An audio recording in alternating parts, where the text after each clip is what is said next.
An open letter to Bill Moyers. Dear Mr. Moyers, my name is Zoltan Lieberman. English is ESL to me, the letter S standing for seventh in my case, out of 8 altogether, and I never had an hour's worth of formal English education. I say it not in a way of bragging, but rather to explain my stilted style and possible grammatical errors.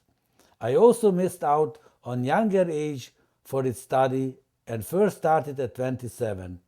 So please be charitable to me. I hate to sound like a quack, and I know that I do when claiming that I hold a silver bullet to what ails a great deal of our education.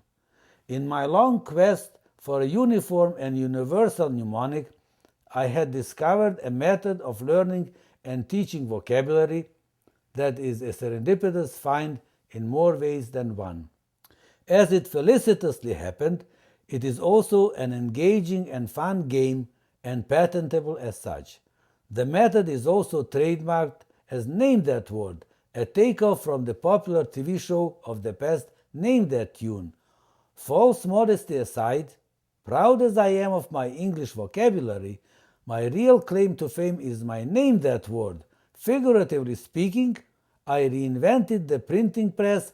Except of printing on paper, it imprints the words indelibly in people's brains, memories. The mechanism of it on the true molecular level is of course unknowable at the current level of science, just as memory in general, but it is self-evident that a different memory mechanism kicks in when applying my method.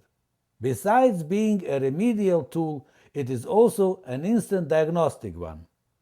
Don't let my present-time small college backdrop fool you. Perhaps my singular situation of an institutionally unaffiliated long-time foreign student of English was exactly the condition necessary to discover Name That Word.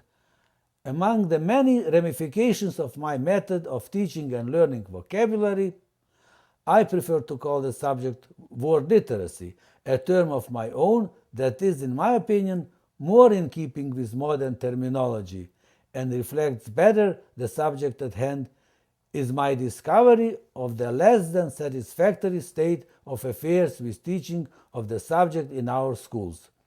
Instead of being a separate subject, it is treated as an accessory, a Cinderella of English studies.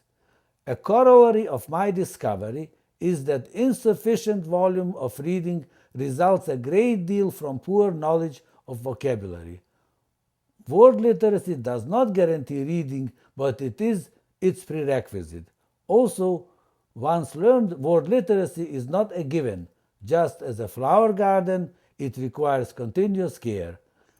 Being key to reading, a postulate that becomes convincing fast after a live demonstration of Name That Word by proxy, it is key to better education. Also, acquiring a better vocabulary is liable to have it used in reading, writing, speech. As a starting vehicle for improvement of the situation, I suggest that Word Olympics be organized across the board, a competition for all, designated not so much to prove who is better than who, as to attract everyone's attention to an overall systemic hiatus in our education. I suggest that games be based on Name That Word method. The irony of it is that kids with their sponge-like memories can learn a 30,000 vocabulary well within 6 to 12 months of intensive instructions. My own experience is that they like to learn it via Name That Word, since it is fun.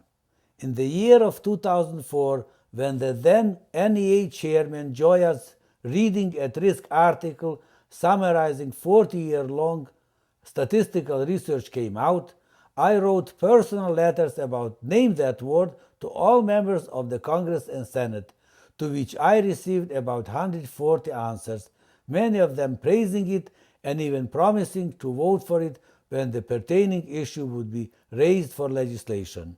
I grant you that it may look suspicious from the commonsensical point of view.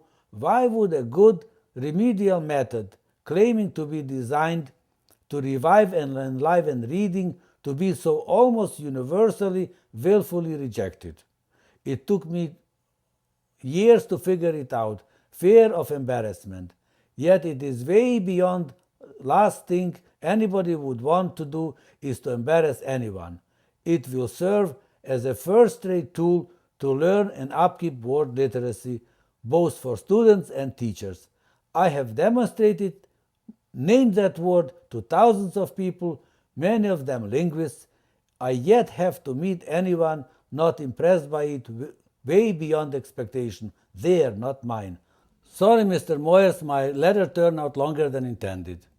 I look forward to have an opportunity to make a live presentation of my Name That Word to you. Sincerely yours, Zoltan Lieberman.